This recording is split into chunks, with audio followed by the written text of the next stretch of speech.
Hi, everyone. I'm Kelly Ford Dixon, owner and creator of Estate Management Systems and How to Manage a Mansion. Let's take a moment and reflect on Queen Elizabeth's passing, which has been in global news, obviously, and understandably so. She left such a nice legacy of loyal leadership, steadfast devotion, and compassionate reign.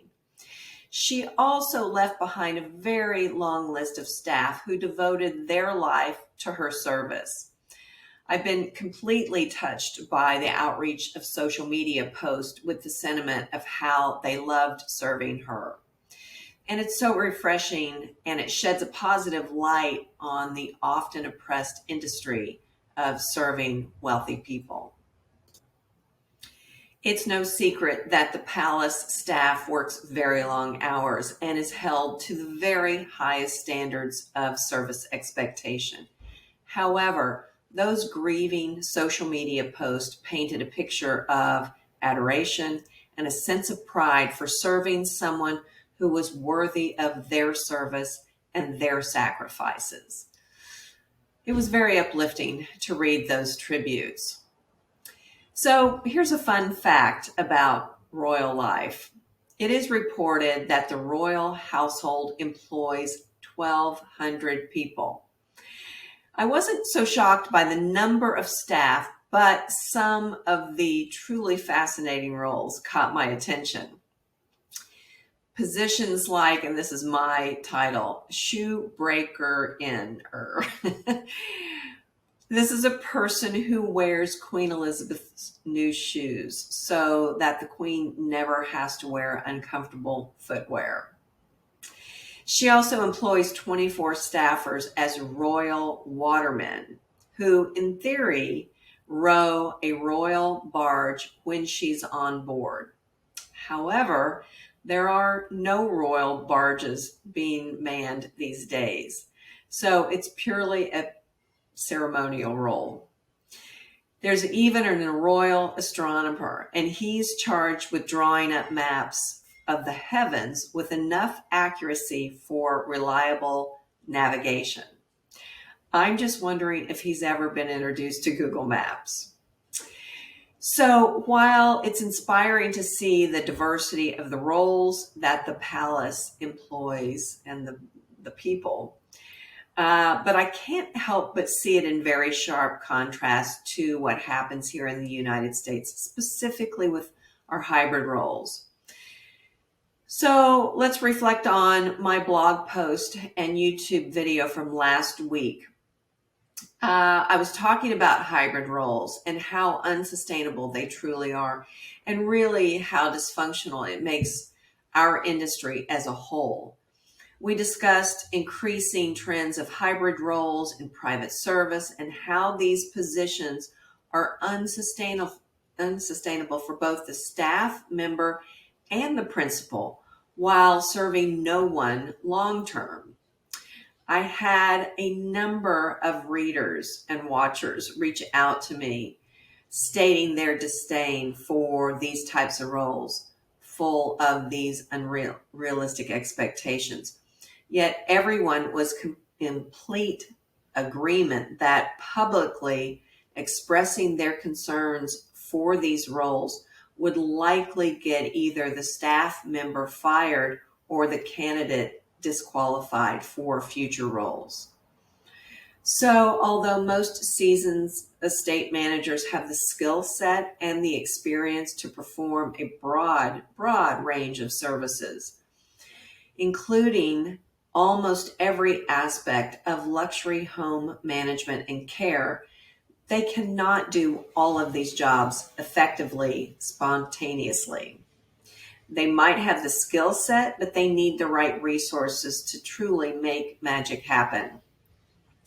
So being a housekeeper, a butler, a laundress, an event planner, an HR expert, a UN negotiator, a landscape manager, an art manager, a personal assistant, a caregiver, a secret keeper, a superman or woman, and a lifesaver is completely unrealistic without a proper budget and support staff, no matter the scale of your house or your service requirements.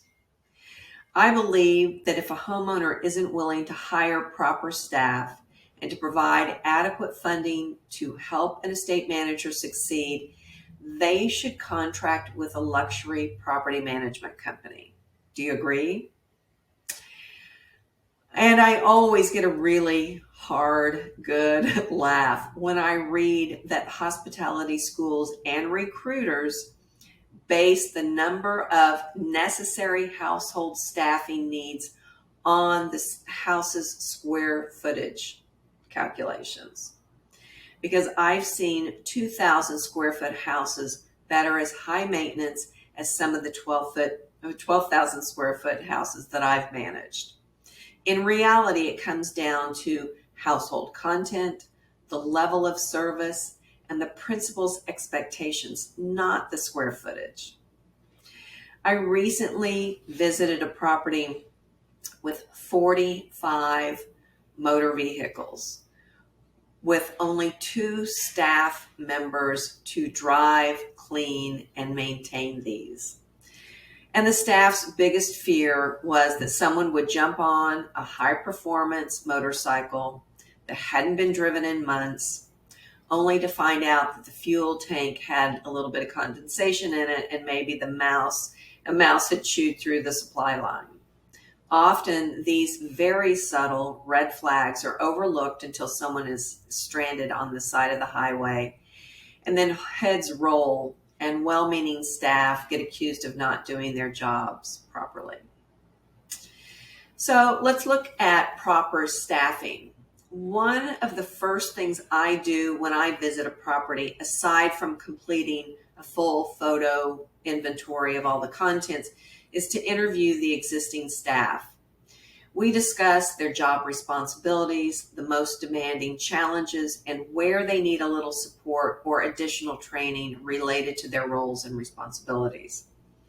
And based on their feedback, paired with the household contents, I can develop a database of all the tasks for all of the assets for each of those staff members. I note the time it takes to complete each task and the recommended frequency for those tasks to be completed. So daily, weekly, monthly, annual. This database spreadsheet, is the best way to get an accurate picture of the number of hours per week that it takes to maintain this asset and to provide service to that family. The information in this database is the most effective tool for household managers. It can be sorted by the frequency of the task, the location, let's say it's the main house or the guest cottage, or by the staff member. And issues like realistic expectations on how long it takes to iron and wash sheets, and whether it's more effective to send these out for dry cleaning, can be addressed. If a staff member continually works overtime, you'll want to look at sharing some of those responsibilities with other staff members or hiring subcontracted labor to cover, I would say, more the riskier tasks like cleaning gutters or cleaning skylights or changing light bulbs in a really tall ceiling.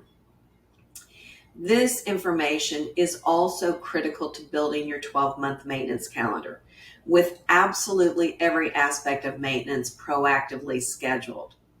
But more importantly, you'll be able to determine whether a property is adequately staffed based on the total number of hours needed per week to complete all required maintenance.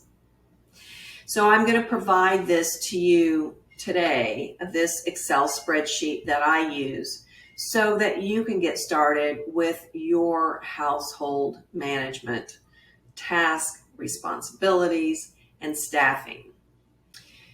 When properties are understaffed, there are a number of things that happen. First, homeowners waste time, talents, and efforts of well-meaning household managers who feel utterly unsuccessful. They are wasting talented resources that could be used to add value to that property and to the home service. And further, the homeowner misses out on an opportunity to retain a trusted, big-hearted staff whose passion really is to serve them and to make their lives easier.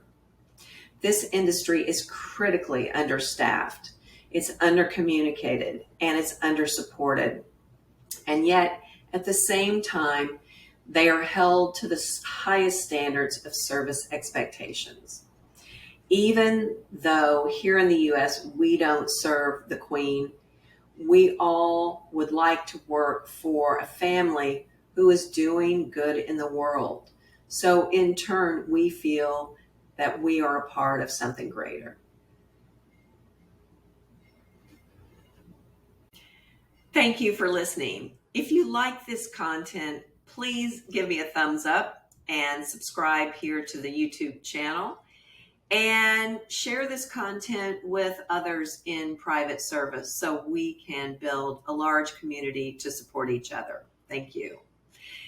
And if you'd like to see how I do my household maintenance master task list online, let me take a moment to show you how I do that. I'm inside How to Manage a Mansion's housekeeping module. And within this module, you'll see my annual maintenance property list. And inside of each card of information will be copied and pasted the household task related to each and every staff member that you have, as well as an assigned date that they can check off of their list and communicate with their team to relate anything that might be delayed or unexpected or just any particular updates. All of that information effectively creates a 12-month maintenance calendar that keeps everybody and everything on track.